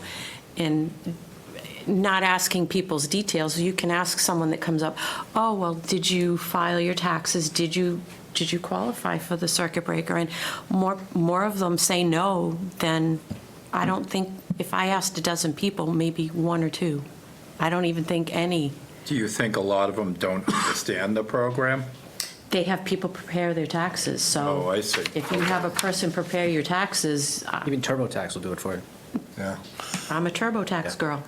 So Walks you right through the process. It does, it's easy. You if just- your house is valued higher, you're more likely to qualify than if your house is valued I lower. didn't think about it that much, but I think that's backwards. That seems. But that represents the risk. It does. Yeah. Your income doesn't support the value of the home that you're in. Correct. Therefore, puts you at duress. If you go to mass.gov, there's a decent video on it. Yeah. Okay. I watched it a couple times. It's Regardless of how you became about owner of that house, or, Right. yeah, that's the Yeah. situation we're trying to protect against That's those a- people getting forced out because they're in a untenable position. And that's a state program, so we Circuit can't breaker. change, so we can't change the criteria. No, and I believe Councilor Gould's original proposal tracked the senior circuit breaker qualifications, but even he admitted that that's just a starting point, that we can do, since it's a home rule petition, we can do whatever we want for qualifications. His was just an example of how it could be structured based on something another town has done. So it's helpful information to have a starting point where we look at the structure of these and see what's working and what's not, and who's qualifying and who's not. Are we hitting our target audience?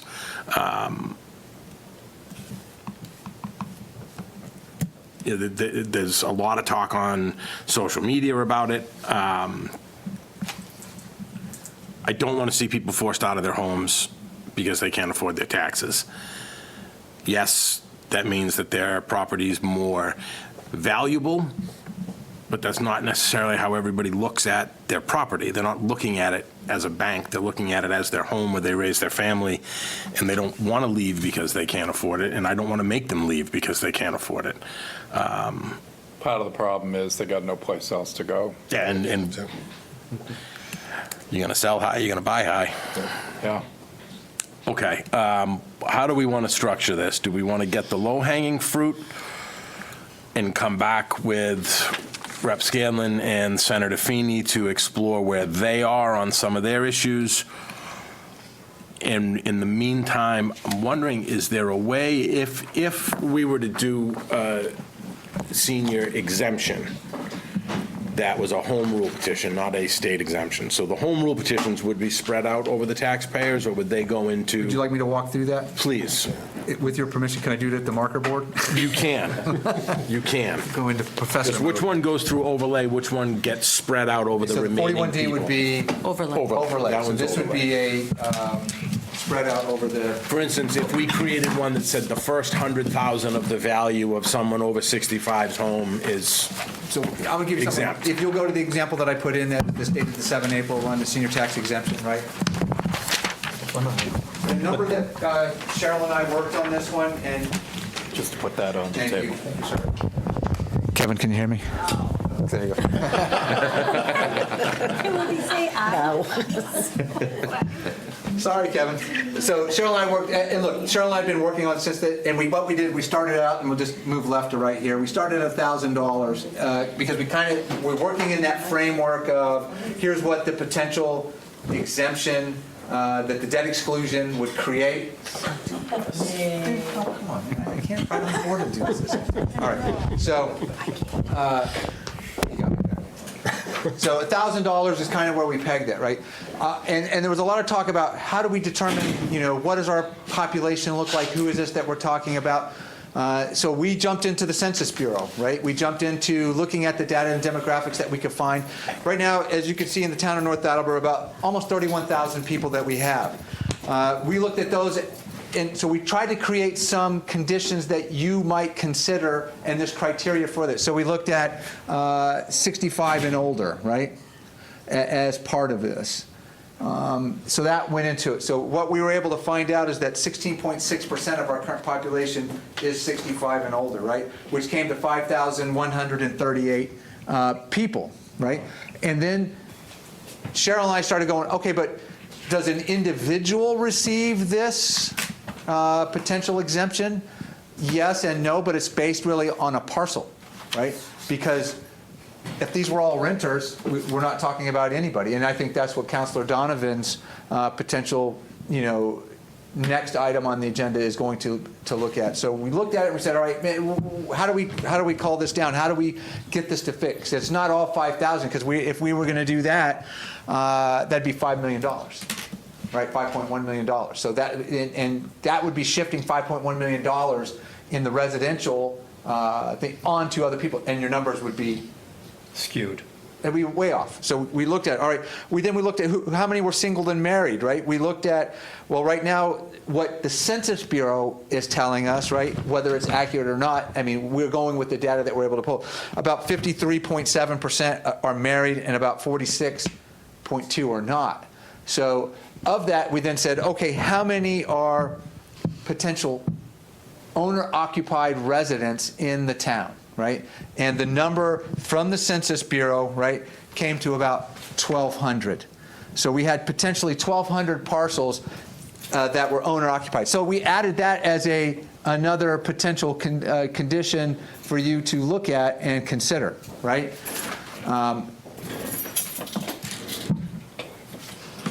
Even at 1,200, right, if you were to do $1,000, that's $1.2 million that you're now then spreading out over that. So that's quite a bit.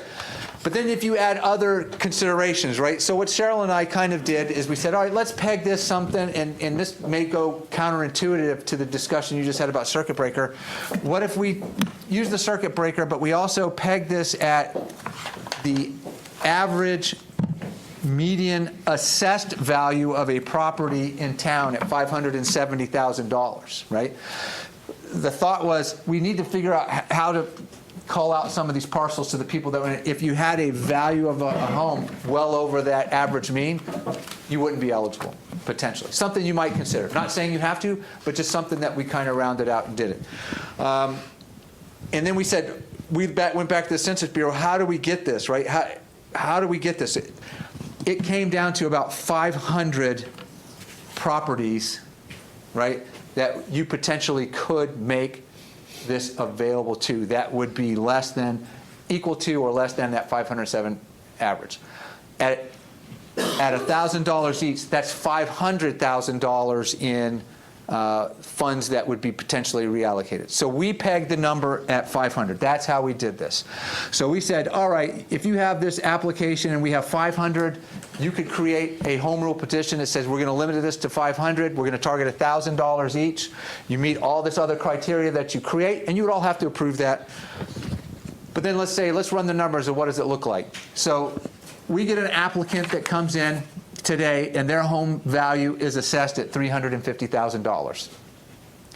And they meet all the other criteria. Well, that $1,000 translates into $84,819 of reduction, right, in your potential assessed value that produces a new value of $265,181 worth of assessed value. Now, if you didn't have this resident would multiply it. What's the current rate? 1179. $1,179, and your taxes would be approximately $4,100. Okay? That's today. If you met all of this condition and we set aside 500,000 to shift inside of the residential, you would subtract this 84,000 from their assessed this, and it would be taxed at the new rate, which equals about 8 cents, right, on the tax rate. So they would get charged at this new tax rate of 1187. That equals approximately $3,150. So you get a savings of around $950. That would apply to any person that qualified and up to 500 people. Now, we pegged circuit breaker because the number we'd gotten was circuit breaker came back at around 300 people in town that might qualify for the circuit breaker. This still gave you a little bit of room. But you've got a couple of options here. If you're going to consider this, you could run this higher. You could run that lower. You could change the age. You could go higher in age. You could change and add income requirements if you wanted to. But those are all the things that you would have to debate. Wherever you land, it's going to be based on the parcel.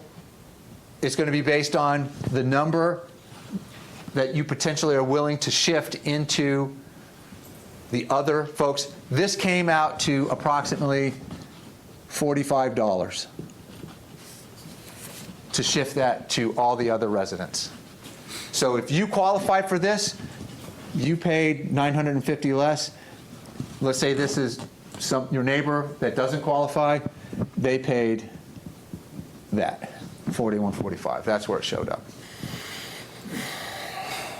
Again, if you raise this number, if you make it higher, it raises your addition to the tax class. Because remember when Cheryl does the tax classification, we do the small commercial exemption, and it produces a tax rate that's 1 penny or 2 pennies higher than for the other folks, right? Same thing. This is what it is. Those couple pennies. That's what it produces. That's the savings. People would have to apply for this. We'd need to know it, and Cheryl and I talked about it, and she said 1 August. I said, no, we probably need to have it by 1 July to be able to, because we'd have to have this before the tax classification. We'd have to know. But the council should be prepared that if they said you created 500 opportunities at $1,000, that's $500,000 that's going to be shifted in the classification and on the tax bill. So that's the cost there. You all have the ability to scale it up, scale it down, move it right, move it left, however you want it to make it fit, if this is an option. But this would come off of the residential tax category, the residential home category, all of them, correct? Every one of them. No, not just single floor ranches or triple deckers, across the whole thing. That's what it looks like, and it would shift. Is it allowable to simply,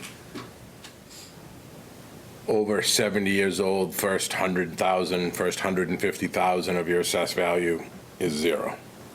Is that it's kind of the reverse of the CPA. Cheryl, that's your expertise.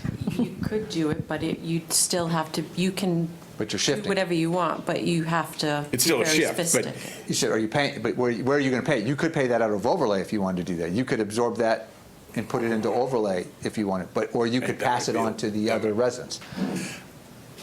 I wonder how much that looks like cost-wise. See, because really this $1,000 really became, we were shifting that and it became 84,000 at this one, but it's 1,000 at the 570, Right. right? So, Okay. so that's what you're shifting. So that's the new assessed value. You could, all you're doing is, if you want to do it your way, Council Vice President, you're saying, this is 100,000, you're now 250, and we're going to take whatever that number is and shift it, or we're going to pay it out of the overlay. Shift it to the other residentials, or pay it out of the Can overlay. you do half and half? Oh, you're just trying to make it hard. Yeah. Trying to explore all the options. I think that you have the ability, in the home rule petition to figure out however you want to do it. You could do it, but then but remember, that would be, one of the rules that kind of we put in our head on this one was if you did the senior work-off program, right? Yes. You weren't eligible because that paid you I $2,000, think that makes sense. Yeah. right? That paid you $2,000 because that would then make this number $2,950 if you did both, right? And you basically $200 for taxes. I mean, look, I'd love to do that too, but I just don't know that we can. Counselor Donovan. So if let's say we went with those numbers, so it's the $45 increase. Right. Yep. The taxpayers who are going to get that $45 increase, the first two of their quarterly bills would be that full amount, correct? Because that's estimated? Your first. And then when you get your second two, which are your actuals, then that would take into account how many people actually qualified. So it would, Your it first two potentially quarters could are be- based on the previous year, so your first two quarters are, you take half of what you paid the previous year, divide it in two, that's your first two quarters. I guess what I'm getting at is if we're setting aside up to a potential 500 people qualifying, but let's say only in the end 350 people qualify, how is that factored into my property tax bill?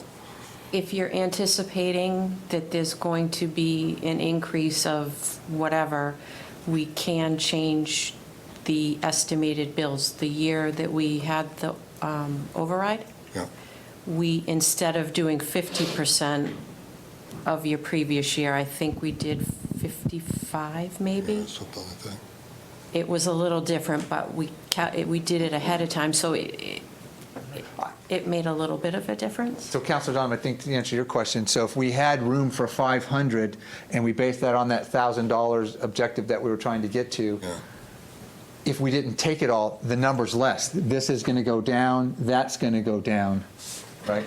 What I'm asking is when am I going to see that, which quarter am I going to see that go down? 2-1. I think quarter 3 and 4. Okay, that's what I thought. Thank you. It's quarter 3 and 4. Yeah, 2-1. Yeah, okay, that's what I thought. Okay. So options on the board, something for you to consider, right? You know, again, you're already doing the senior work-off program, you doubled that, that's $2,000, right? Now, remember this homeowner over here that has a $350,000 home, right? If the debt exclusion doesn't pass, right? If it does pass, that's their new, right, with debt exclusion. Not for a $350,000 home. No, it'll be like 800. Be $840. It would track the Yes, $84,000. you're correct. I went with the $1,000, so let's say 800, so 49.45. There you go. Thank you, sir. Thanks, good catch. So, I'm saving every dollar we can. I'm trying not to scare anybody. But if you're at 570, you're getting the $45, the full 45, and then the $1,000 there too. So this is taking that money, moving it off, like you said, Mr. Cameron, you know, to people that maybe don't have an investment in the high school anymore, and moving it to those people that do, right, and others. And the commercial, and this goes to the commercial, well, this one doesn't, but, because you're still, the commercial industrial will be as the tax classification. That'll be, So this would not affect commercial. does not affect Okay. commercial, industrial, and personal property. Okay. That kind of hits all the targets. The question I have is amounts, qualifications, stuff that we can discuss moving forward.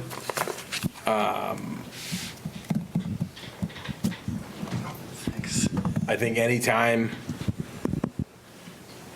you go to taxpayers and ask them to fund other people's taxes, there has to be a justification for it.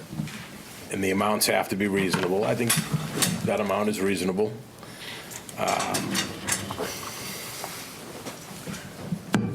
And there's certainly a justification. I think we've gone over the justification. We've heard from the people who have come before us. It's hard because the people that come before us, like, you can hear the fear and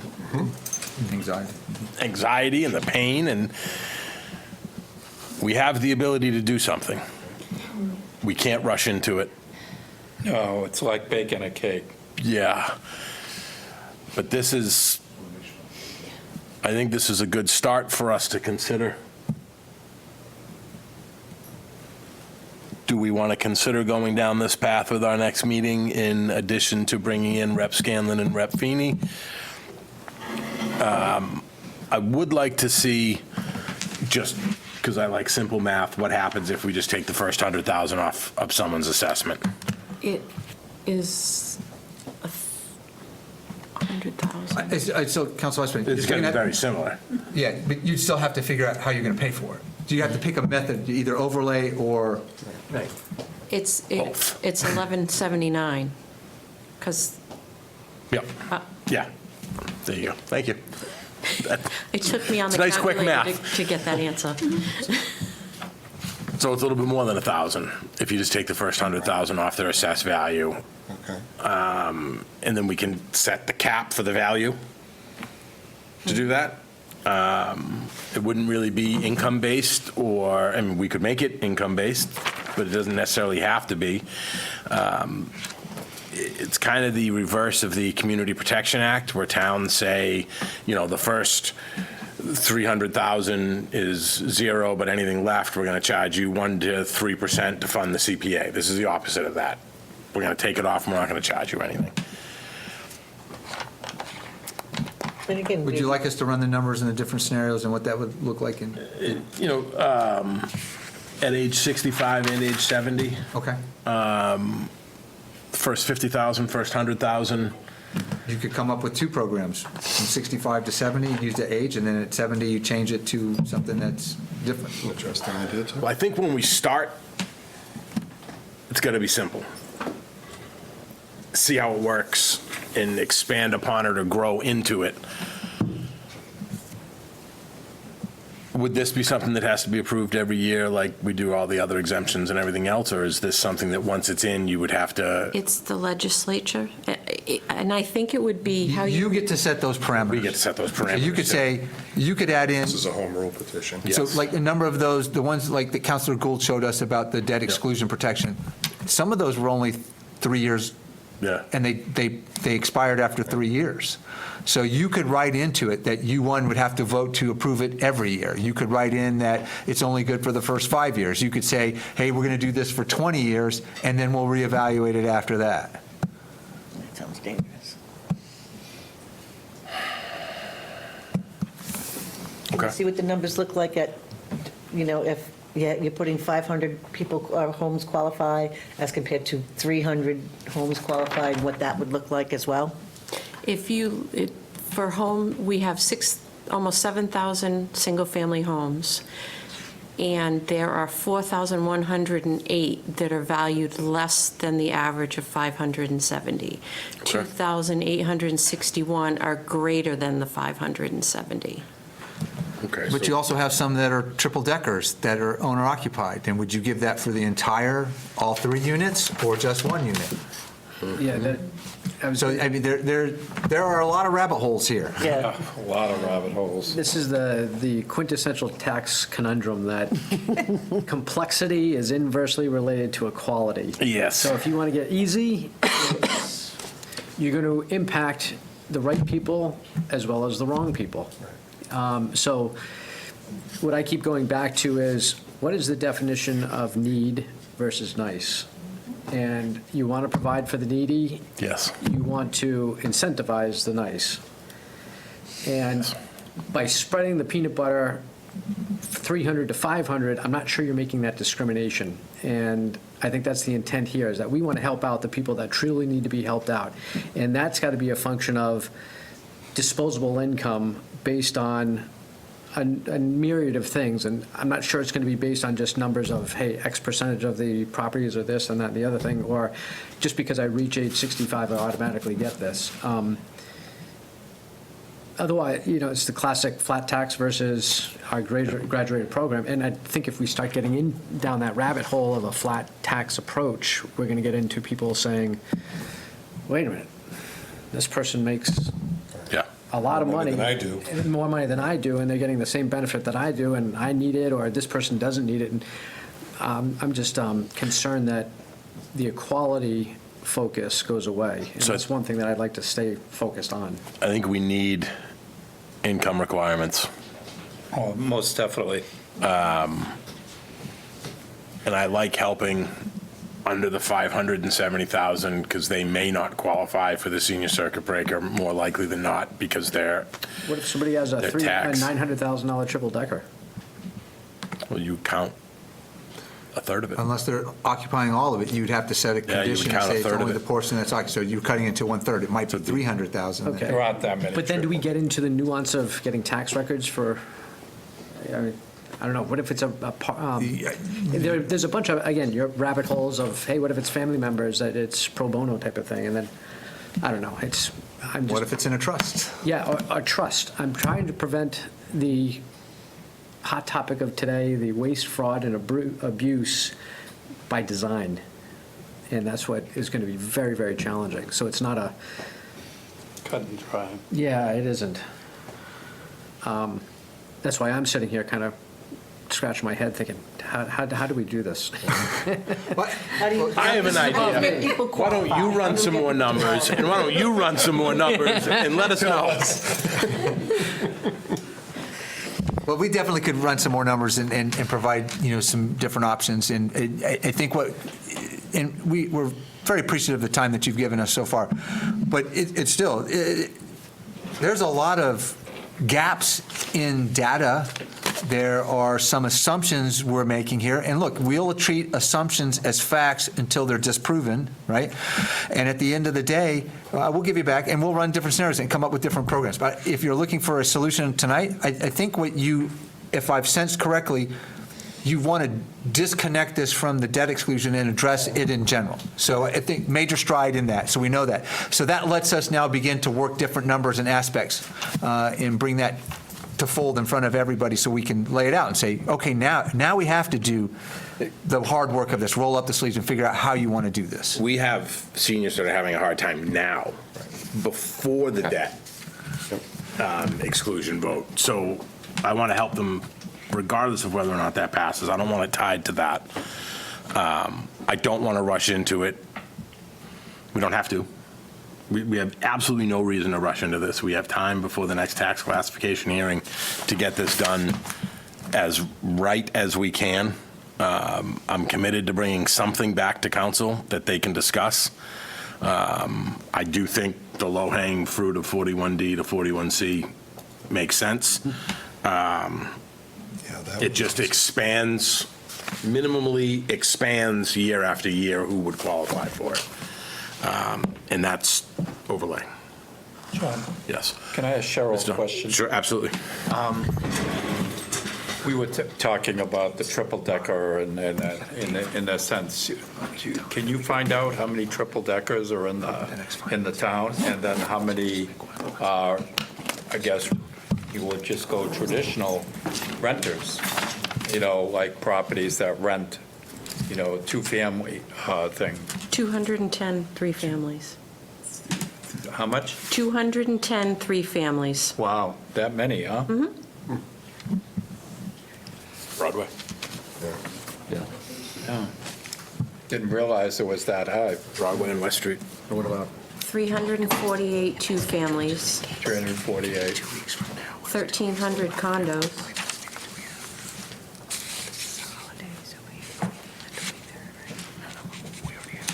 Oh, you had those numbers for me. I didn't think you would have them, but She came prepared tonight.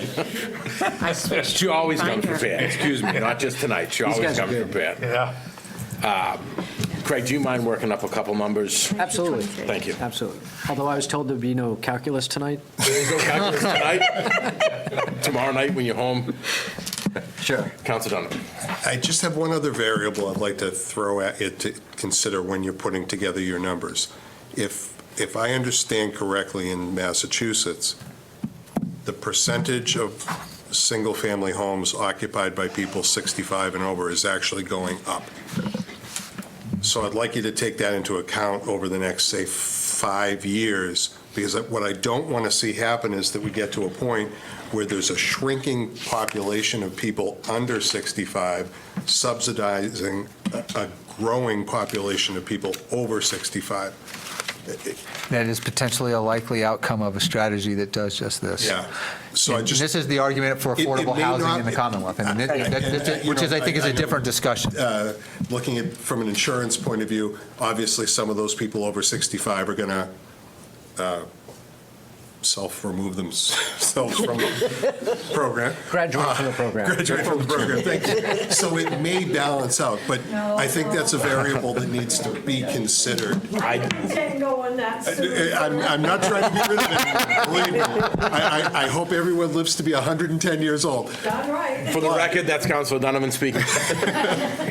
But I'm thinking of people 35, if that group is dwindling considerably and the other group is growing considerably, it becomes top-heavy. And that's the only reason I'm asking you to consider that when you're... And it would be something that we could decide if we're going to vote on every year or every 2 years. Exactly, but I'd kind of like to see what maybe the projections are, if that's possible. Just something to keep in mind. I think that reviewing it, setting up an automatic review of it does Yeah. help us address that stuff moving forward. Turn the Yep, wrong sure. way. Fair now, fair later. That evening? Okay. Do I have any motions?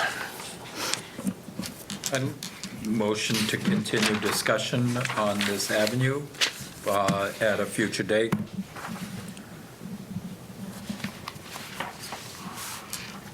Do I have a second or another motion first? 41D. Trying to think how I want to phrase this. I could tell you. Please do. 41D. I would be interested in a motion to report back favorably to the full council to move us from 41C to 41D. So moved. Second. I have a motion and a second. Is there any further discussion? Seeing none, I will go to a vote. All those in favor say aye. Aye. Opposed? Abstaining? Motion carries 6-0. Do I have a second for Mr. Donahue's motion? Second. I have a motion and a second to continue this discussion To April 22nd. to April Thank you. 22nd with the invites to go out to Representative Scanlon and Senator Feeney. Please. Yes. So moved. Do I have a second? Second. Motion and a second. Is there any further discussion? Seeing none, I'll go to a vote. All those in favor say aye. Aye. Opposed? Abstaining? Motion carries 6-0. Back to the agenda.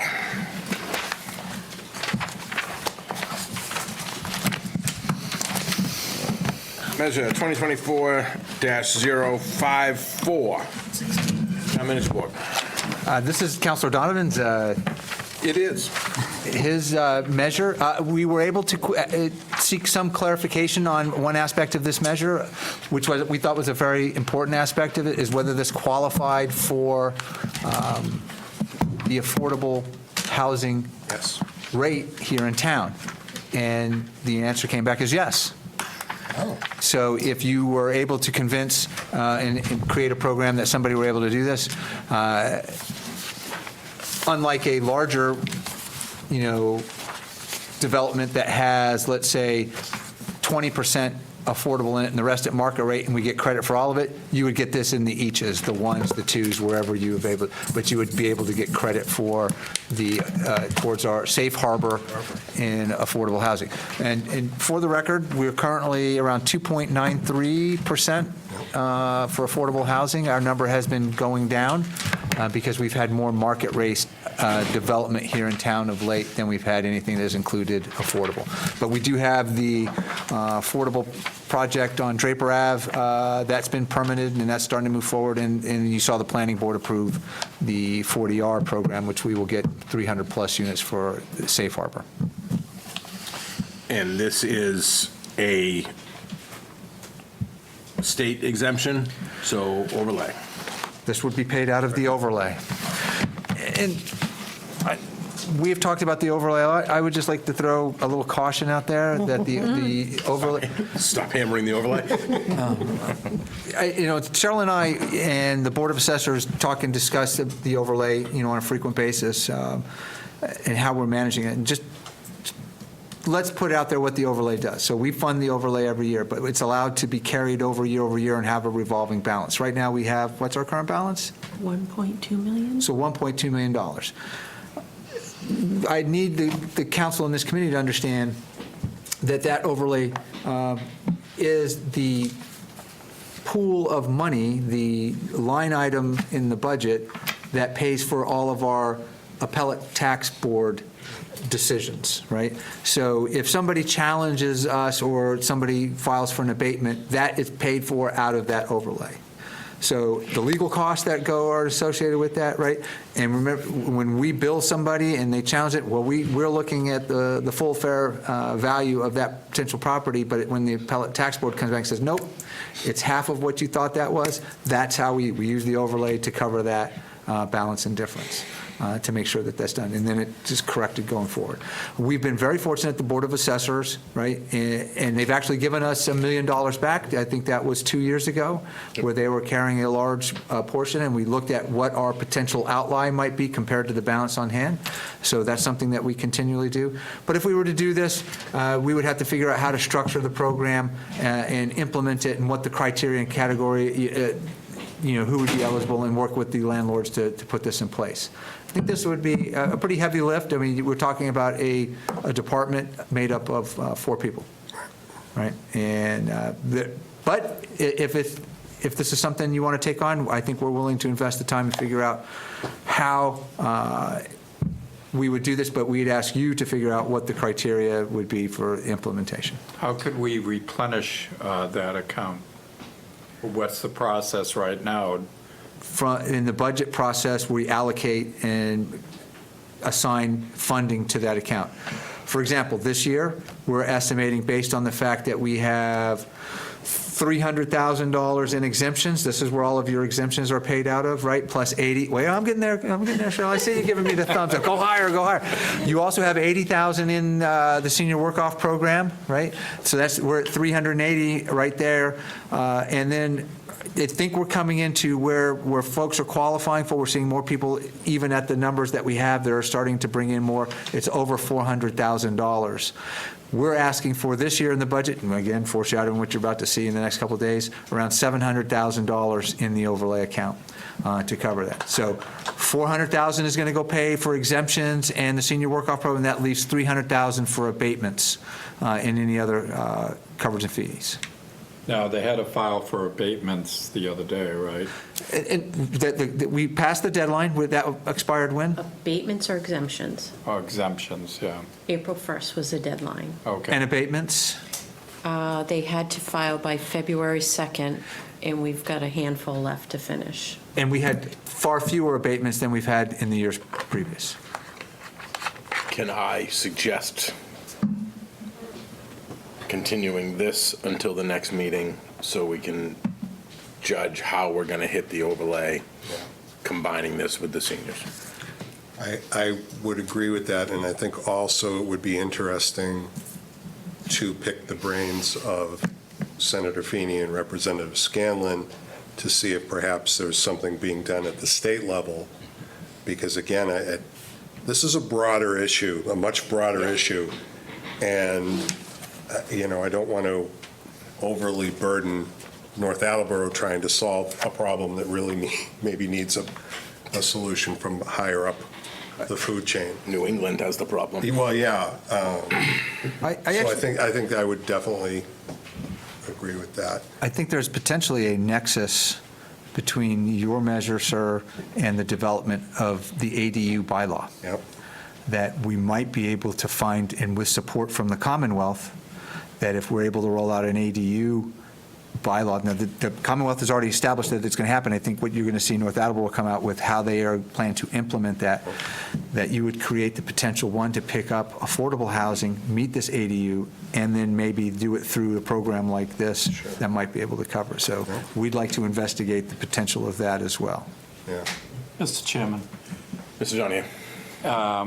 Just for the people that are watching on television and for the people in the audience, could we just give a general description what Mr. Donovan's measure I know it's written down there, but just maybe in King's English so people understand what we're proposing. The floor is yours, Councilor. Thank you, John. Anytime. No, that John. I'm not thinking this John. I'm thinking that John. Essentially, as part of the update to Mass General Law that included the more well-known MBTA Communities Act, there was an affordable housing property tax exemption, and that allows municipalities to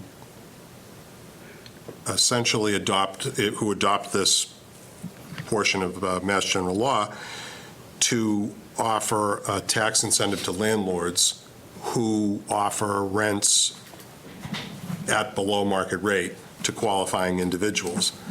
The HUD would determine the income eligibility. The town would determine what the eligible rent would be. So it's not rent control. We're not telling somebody this is what you have to rent your apartments at. But what we're saying is if you rent your apartment below this rate to somebody who qualifies based on the HUD rules, then you would get a certain amount of dollars. And it's based on the square footage of the units, and other criteria that we could establish. For example, that they don't have to be owner-occupied, but we could make them we could say that in North Attleboro, they have to be owner-occupied buildings. That would maybe restrict it to duplexes and three-deckers, as opposed to larger apartment buildings, that sort of thing. So that's essentially what we're talking about here, and it would be paid out of the overlay, as Mike talked about. So this is where it gets a little tricky in terms of figuring out how much we can actually afford to offer. And I believe Mr. Cameron talked about this the last time around. How do we provide enough of an incentive to a landlord to make it worth it without overly impacting the overlay? And that's the balancing act that I think we're wrestling with here, and starting to realize it may be a bit more than I thought it was going to be. So, Councilor Donovan, just real quick to follow up, in looking at overall senior tax, would you be willing to think of or establish a criteria of renters being age 65 or older? Because we had not talked about them previously. Absolutely. But you could, if you just wanted to round and look at it, I mean, we could look at and see what it would cost potentially at that market at a renter that's 65 or older. I think that's a great suggestion, Mike. Because that's a segment that truly gets nothing. So, as I It understand, doesn't follow a criteria, though. yeah, you would have to have the criteria. I mean, but and the landlord would have to agree to be a part of the program, Right. and the tenant would have to be age 65 or older. That. So thank you for explaining that, Dan. I appreciate that. And if I could just respond, yeah, that was one of my concerns, is the related party issue that may arise where a parent may be able to purchase a place for their children and provide rent at a discounted rate, qualify for the program under a fact pattern that may not be benefiting people that truly need to be benefited. And I like that idea where if it's over 65, you generally tend to eliminate that Yep. scenario. Unless I'm going to rent to my dad. I'm sorry? Unless I'm renting to my dad. Can't go down every route. We could stay here all night. Yes. We're not gonna though. But then that is satisfying the intent and the need of helping some, Right. That is People who still, yeah. truly need help, yeah. yeah. So do I have a motion? I make a motion to continue this discussion at the, what was the date again, Kerry? April 22nd. April 22nd meeting. Second. I have a motion and a second. Is there any discussion? Seeing none, I'll go to a vote. All those in favor say aye. Aye. Opposed? Abstaining? Motion carries 6-0. We've reached the end of our agenda. Do I have a motion? Make a motion to adjourn. Second. I have a motion and a second. All those in favor say aye. Aye. Opposed? Motion carries 6-0. We are adjourned at 8:32. Thank you very much.